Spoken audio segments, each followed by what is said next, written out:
नमस्कार मित्रों, मैं Chandrashekhar Birthare CSB film acting academy Indore से आप सभी का स्वागत करता हूं। पिछले हमारे 3 एपिसोडों में हमने जो बात की थी, जिस विषय पे चर्चा की थी, वो विषय जो है मौन और मुखर संपर्क सूत्र, जिसमें हम अपने शरीर के बाहरी भागों, बाहरी अंगों के द्वारा और मन के आंतरिक प्रभाव से जो संपर्क स्थापित करते हैं परस्पर एक दूसरे अभिनेता के साथ, उसके संबंध में हमने चर्चा की थी। और हमारा फिल्म एक्टिंग कोर्स का ये 21वें एपिसोड का चौथा भाग है।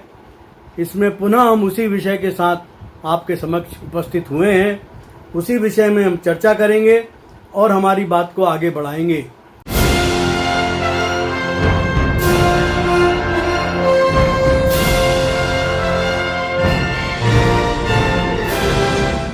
पिछले एपिसोड में हमने जो चर्चा की थी कि किस प्रकार हमारी आंखों से हम अपनी भावनाओं को हमारे सह अभिनेता की तरफ प्रेषित कर सकते हैं बिना कुछ शब्दों के, है ना।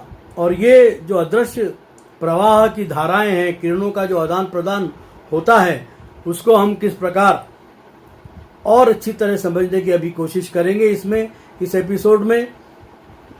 पिछले एपिसोड में स्टैनिस्लॉवस्की ने बहुत अच्छी तरह बात की थी कि वो किसी संगीत समारोह में जाते हैं और वह कार्यक्रम में उनका मन नहीं होता है, तो फिर वो क्या करते हैं कि अपने आसपास कोई बैठे हुए दर्शकों का ध्यान को सम्मोहित करने की कोशिश करते हैं अपने विचारों से, और उसका ध्यान अपनी ओर आकर्षित करने की कोशिश करते हैं। वो किस प्रकार करते हैं वो हमने हमारे पिछले एपिसोड में बता दिया है। अब हम बात कर रहे हैं कि किस प्रकार वो किरणों का प्रवाह, संपर्क सूत्र किरणों का प्रवाह का आदान प्रदान किया जाता है, और किस प्रकार वो जो है कि बिल्कुल शरीर के विभिन्न अंगों के द्वारा, इंद्रियों के द्वारा एक एक्सरसाइज स्टैनिस्लॉवस्की ये भी कराते थे कि वो दो अभिनेताओं को 4 फुट की दूरी पे स्टूल पे बैठा देते थे और एक अभिनेता से बोलते थे कि आप दूसरे अभिनेता के मन में ये विचार डालो, आप क्या कहना चाहते हो उससे वो विचार डालो। तो वो अभिनेता मन ही मन में कुछ सोचता था और सोचता था कि ये कोई शब्द सोचता था कि रंगमंच या रंगकर्म या पीला या हरा रंग, और सामने वाला अभिनेता उस कुछ अंतराल के बाद उसको वो बोलता था, और करीब करीब 90% प्रसंगों में वो सही होता था। तो हम अगर चाहें तो हमारे मन की बात अच्छी तरह से किसी को भी हम बिना बोले सिर्फ इशारों से प्रेषित कर सकते हैं। और आपने तो गाना भी सुना होगा फिल्मों में कि आंखों ही आंखों में इशारा हो गया, जिंदगी भर जीने का सहारा हो गया। तो ये प्रेमी प्रेमिका जो रहते हैं, ये इनकी भाषा, मौन की भाषा और प्रेम, स्नेह, मोहब्बत, ये इसमें बोलने की जरूरत नहीं पड़ती। ये मन से ही आदमी इसको पकड़ता है और समझता है। तो उनका ये कहना है कि भाई व्यक्ति जो अभिनेता है उसको आंतरिक सक्रियता की बहुत ज़रूरत होती है। और आंतरिक सक्रियता कैसे होती है इसके बारे में भी हम पिछले हमारे एपिसोड में प्राणायाम और बहुत सारे ध्यान की जो पद्धतियां हैं उन पे हमको अभ्यास करना पड़ता है, और उसके बाद फिर हम लोग एकाग्रचित होना पड़ता है, ध्यान का केंद्रीकरण करना पड़ता है। उसके लिए बहुत सारे शवासन है और फिर त्राटक जो विधि होती है जिसके द्वारा हम अपने मन को एकाग्र कर सकते हैं। अब अभिनेता को रंगमंच पर किसी रोचक रचनात्मक समस्या में अपने को पूरी तरह से संलग्न करना सीखना चाहिए। रंगमंच पर वो दृश्य क्या चल रहा है, पहले तो वो सारा नाटक को उसको कई बार पढ़ना पड़ेगा, फिर उसकी क्या भूमिका है उसको समझना पड़ेगा। इसी प्रकार फिल्म की स्क्रिप्ट कई बार पढ़ना पड़ेगी, उसकी क्या भूमिका है वो समझना पड़ेगी, और उसके बाद उस भूमिका में, उस कहानी में क्या घटनाएं दरपेश आ रही हैं, किस तरह की घटनाएं घट रही हैं, उन घटनाओं से उसे दो चार होना पड़ेगा मन ही मन। फिर वास्तविकता में जब करना है, जब तो करना ही है, तो जब वो रोचक रचनात्मक समस्या में अपने को पूरी तरह से संलग्न कर देगा, अगर वह अपने सारे ध्यान और रचनात्मक क्षमताओं को उसमें लगा सकता है तो वह सच्ची पकड़ बना लेगा। प्रायः छात्र अभिनेताओं में ध्यान की सामर्थ्य और एक दूसरे के साथ संपर्क बनाए रखने की योग्यता की परीक्षा उनकी पकड़ की दृढ़ता और सत्य के तत्व के आधार पर की जाती है।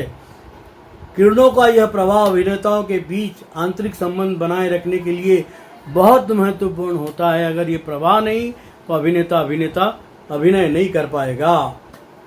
परंतु क्या नैसर्गिक और प्राकृतिक स्वरूप के बजाय तकनीकी संसाधनों के माध्यम से इसे नियंत्रित किया जा सकता है? ये स्टैनिस्लॉवस्की पूछ रहे हैं। या हम इसे उन्हें स्वेच्छा से उत्पन्न कर सकते हैं? इस संदर्भ में हम ऐसी स्थिति में हैं कि जब हमारी इच्छाएं सहज रूप में भीतर से नहीं उठती तो हमें उन्हें बाहरी रूप से सक्रिय करना पड़ता है। सौभाग्य से शरीर और आत्मा के बीच एक जैविक संबंध है। ये शरीर है मेरा और मेरी आत्मा अलग है, लेकिन आत्मा के बिना शरीर नहीं और शरीर के बिना आत्मा नहीं। तो ये जैविक संबंध है, बायोलॉजिकल एक कनेक्शन है हमारे शरीर और आत्मा के बीच में। इसकी सामर्थ्य इतनी अधिक है कि मृत्यु को जीवित करने के अतिरिक्त वह सब कुछ फिर से बुला सकता है। उस आदमी के विषय में सोचो जो प्रत्यक्षतः डूब गया था, उसकी नाड़ियों का स्पंदन रुक गया था, वह अचेतन हो गया था यांत्रिक गतिविधियों से। फिर उसको फेफड़ों में फिर से सांस लेने लगे, उसको बहुत सारा दबाया, यहाँ से पानी निकाला और उसको फिर हृदय के यहाँ वो जो प्रवाह मुक्के मारना ये सब किया। तो ये सब यांत्रिक गतिविधियाँ थी। उसके द्वारा क्या हुआ कि उसके फेफड़ों में फिर से श्वास लेने लगते हैं, उसके शरीर में रक्त के संचार को फिर से संचालित कर देता है, तब उसके अंग अपने स्वाभाविक कार्य करने लगते हैं। इस प्रकार वह व्यक्ति जो वास्तव में मर गया था फिर से वो जीवित हो उठता है। स्टैनिस्लॉवस्की ने स्पष्ट किया कि कृत्रिम साधनों का प्रयोग करते समय हम इसी सिद्धांत का प्रयोग करते हैं। बाहरी सहायक आंतरिक प्रक्रिया को उत्प्रेरित करते हैं। इसका व्यवहारिक प्रदर्शन करते हुए वे उस सुंदर छात्र के सामने बैठ गए और उससे कहा कि वह समुचित काल्पनिक आधार पर किसी एक वस्तु को चुने, उसे उन तक स्थानांतरित करे। इस संबंध में उन्होंने शब्दों, आंगिक चेष्टाओं और चेहरे के हाव भाव के प्रयोग की अनुमति दे दी। सुंदर को कुछ समय लगा, लेकिन अंततः उसने समझ लिया कि उससे क्या अपेक्षा है। वह अपेक्षा के अनुरूप उसे स्टैनिस्लॉवस्की को संप्रेषित करने में भी सफल हुआ, लेकिन स्टैनिस्लॉवस्की ने उसे कुछ और समय दिया ताकि वह संप्रेषित भौतिक संवेदनाओं के निरीक्षण करने और उसका अभ्यस्त हो सके। तब उसने उस प्रक्रिया पर अधिकार कर लिया तो उसकी अभिव्यक्ति के साधनों, शब्द को हटा दिया, मुद्राओं को हटा दिया, इनको सीमित कर दिया गया और उसे फिर कहा गया कि वो कुछ ऐसी चीज स्थानांतरित करे जब तक कि वह केवल किरणों के माध्यम से संप्रेषण और ग्रहण करने में सक्षम नहीं हो गया। उसके बाद स्टैनिस्लॉवस्की ने सुंदर को बिना किसी प्रकार की भावनाओं की सहभागिता की अनुमति दिए केवल यांत्रिक एवं भौतिक प्रक्रिया को दोहराने को कहा। सुंदर को इस प्रक्रिया के दौरान एक एक चेष्टा को छोड़ने में समय लगा। जब वह सभी को छोड़ने में सफल हुआ तो उन्होंने उसे पूछा कि अब कैसा लग रहा है। सुंदर ने उत्तर दिया कि वह उस पंप की तरह महसूस कर रहा है जिसमें हवा के अतिरिक्त कुछ भी नहीं है, बाहर निकल रहा है। वह केवल बाहर निकलती हुई धाराओं का अनुभव हो रहा है। क्या हो गया? वो अंदर से पूरी तरह खाली हो गया, उसके अंदर कुछ बचा नहीं। विशेष रूप से आंखों के माध्यम से, संभवतः अंशतः उसके शरीर के दोनों पक्षों से स्टैनिस्लॉवस्की ने उन धाराओं के प्रभावित होने की अनुभूति हो रही है। फिर उसने स्टैनिस्लॉवस्की के निर्देश अनुसार विशुद्ध रूप से भौतिक और यांत्रिक रूप में उस धारा को यथासंभव प्रभावित करना जारी रखा, परंतु उसने जल्दी इस प्रक्रिया को छोड़ दिया। उसे लगा कि इसका कोई अर्थ निकल नहीं रहा है, अर्थ की कोई व्यवस्था है नहीं यहाँ पे। तो फिर स्टैनिस्लॉवस्की ने उसे अर्थ की व्यवस्था करने की सलाह दी। सुंदर को अपनी भावनाओं में उसकी मदद के लिए बाहर निकलने के लिए बेताब नहीं हो रही है। क्या उसकी अभावनात्मक स्मृति कुछ अनुभवों की ओर संकेत कर रही है? वो बहुत पीछे से लौट गया क्या अपनी जो उसको बोलते हैं ना मानसिक स्मृति, जो चीज भावनात्मक स्मृति जो है उसकी ओर जा रहा है, जिनकी ओर किरणों की धारा का संचार करते हुए सामग्री का उपयोग किया जा सके। परंतु सुंदर को लगा कि वह इस आंतरिक अभ्यास को जारी रखने के लिए मजबूर होगा तो उसके लिए बड़ा मुश्किल हो जाएगा। तो वह अपनी सक्रियता को उत्प्रेरित करने के लिए किसी वस्तु का प्रयोग न करे, लेकिन उसके लिए भी उसे किसी आधार की आवश्यकता पड़ेगी। स्टैनिस्लॉवस्की ने इसी स्थिति में उस क्षण अनुभव हो रहा था विस्मय, उसको सुंदर को क्या हो रहा था अनुभव, विस्मय, असहायता और किसी अन्य संवेदनाओं को स्थानांतरित करने का कि मन में हो रही थी, सलाह दे रहे थे स्टैनिस्लॉवस्की। उनकी दृष्टि में तभी भीतर से निकलने वाली किरणों का अर्थहीन भौतिक प्रभाव अंततः एक अर्थ और उद्देश्य प्राप्त कर सकता है। आपके पास अगर कोई भौतिक उद्देश्य नहीं होगा, आपके पास कुछ कहने के लिए नहीं होगा, तो वो स्थिति नहीं बनेगी। स्टैनिस्लॉवस्की ने किरणों के भीतर से संप्रसार की प्रक्रिया के अंतर्गत विपरीत प्रक्रिया पर बातचीत की। इसमें कुछ भी ग्रहण करने से पहले अपनी आंखों का प्रयोग करते हुए समझने की अपेक्षा की कि दूसरा अपने से क्या ग्रहण करने की अपेक्षा रखता है। उसके लिए सावधानी पूर्वक खोज करके, दूसरे की मनस्थिति में प्रवेश करके उसके साथ संबंध स्थापित करने की आवश्यकता है। अब ये बहुत एक बड़ी वो स्थिति है, आप किसी अनजान व्यक्ति से मिलते हैं, आप उससे नमस्ते करते हैं, वो झिझकता है, वो झिझकने के बाद आपसे फिर नमस्ते करता है, फिर आप मौसम के बारे में बातचीत करते हैं, फिर वो बातचीत करता है, धीरे धीरे धीरे सहज हो जाते हैं तो फिर बातचीत का प्रवाह बिल्कुल जिसको बोलते हैं स्वाभाविक रूप से होने लगता है।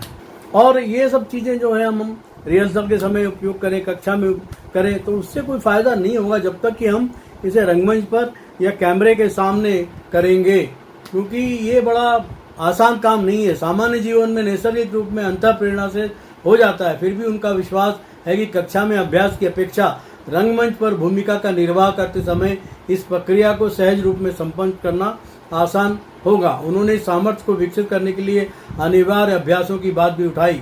उन्होंने 2 प्रकार के अभ्यास की ओर संकेत किया। पहले उस भावनाओं को उत्प्रेरित करना सिखाता है जिन्हें अभिनेता दूसरे को संप्रेषित करता है। जब वह यह कर रहा होता है तो उसके साथ चलने वाले भौतिक संवेदनों को देखना चाहिए। इस प्रकार वह लोगों से ग्रहण की जाने वाली भावनाओं के संवेदनों को भी पहचान सकता है। दूसरे अभ्यास में मात्र संप्रेषित की जाने वाली और ग्रहण की जाने वाली भावनाओं का अनुभव करने की कोशिश होती है। यह प्रक्रिया बिना भावनात्मक अनुभूतियों से ही संपन्न होती है। इस अभ्यास के लिए विशेष रूप से ध्यान का केंद्रीकरण परम आवश्यक है, अन्यथा भूल से उन संवेदनों को मांसपेशियों का सामान्य संकुचन समझ लेने की भूल हो सकती है। ऐसी स्थिति में अभ्यास के लिए किसी ऐसी आंतरिक भावनाओं को चुनना चाहिए जिसका बाह्य प्रभाव करना हो। इस अभ्यास में भौतिक विकृतियों और बल के प्रयोग से बचना चाहिए। भावना का बाह्य और आंतरिक प्रवाह स्वच्छंदता के साथ नैसर्गिक प्रक्रिया की भांति संपन्न होना चाहिए। कई बार जैसे पति पत्नी के जो संबंध होते हैं, पति एक सिर्फ देख के इशारा करता है और पत्नी समझ जाती है कि पत्नी की क्या आवश्यकता क्या है। इसी प्रकार जब कई कलाकार लंबे समय तक लगातार रिहर्सल करते रहते हैं, वो एक दूसरे कई नाटकों में एक साथ काम कर चुके होते हैं, कई फिल्मों में एक साथ काम कर चुके होते हैं, उनकी केमिस्ट्री जो ऐसी डेवलप हो जाती है, it is very easy for them to understand each and everybody. मतलब बाहर से प्लस आंतरिक रूप से वो एक दूसरे को समझ जाते हैं। अब जब हम पूरी तरह समग्रता से किसी वस्तु पर ध्यान देते हैं और उस वस्तु को हमारे सामने वाले दोस्त पर स्थानांतरित करना चाहते हैं, तो वो आसानी से की जा सकती है, प्रोवाइडेड कि हमारा ध्यान केंद्रीकृत हो। 2 दोस्त जब रहते हैं, कई समय से सालों से वो साथ रह रहे हैं, वो एक दूसरे की भावनाओं को समझते हैं, एक दूसरे के मन की बातों को समझते हैं और एक दूसरे के मन के इशारों को भी समझते हैं, और वो जरा से आँख के इशारे से अपनी बात समझ लेते हैं और कह लेते हैं। तो ये सब चीज़ें हैं जीवन में, तो बड़ी हम सहजता से कर लेते हैं, लेकिन जैसे ही हम शूट पे जाते हैं, कैमरा सामने लगा है, तो उस भावनाओं को निकालना बड़ा मुश्किल होता है। लेकिन अगर हम इसकी रिहर्सल करते रहें, इसको रोज़ाना हम इसको अभ्यास करते रहें, तो धीरे धीरे वो स्थितियाँ बन जाती हैं कि हम हमारे अंदर चल रही आंतरिक सक्रियता को बाहर बिना शब्दों के मौन रूप में अभिव्यक्त कर सकें। तो मित्रों, ये हमने बात की थी मौन मुखर संपर्क सूत्रों की, जो शरीर के बाहरी अंगों से भी होता है, मन के आंतरिक विचारों के प्रवाह से भी होता है और हमारे एक ट्यून अप हो जाता है दिमाग कि इस तरह की वो एक्शन ले सकता है हमारा मस्तिष्क। तो वो फिर धीरे धीरे जब हम रंगमंच पर जाते हैं, हमारा रंग कर्म करते हैं, तो भी इन चीज़ों का उपयोग करके हम बहुत ही साधारण रूप से अभिनय कर सकते हैं। बहुत बहुत धन्यवाद। हम अब 22वें एपिसोड के पहले भाग में आपसे मिलेंगे एक नए विषय के साथ। तब तक के लिए मैं चंद्रशेखर बिरथरे आपसे विदा लेता हूँ। बहुत बहुत धन्यवाद।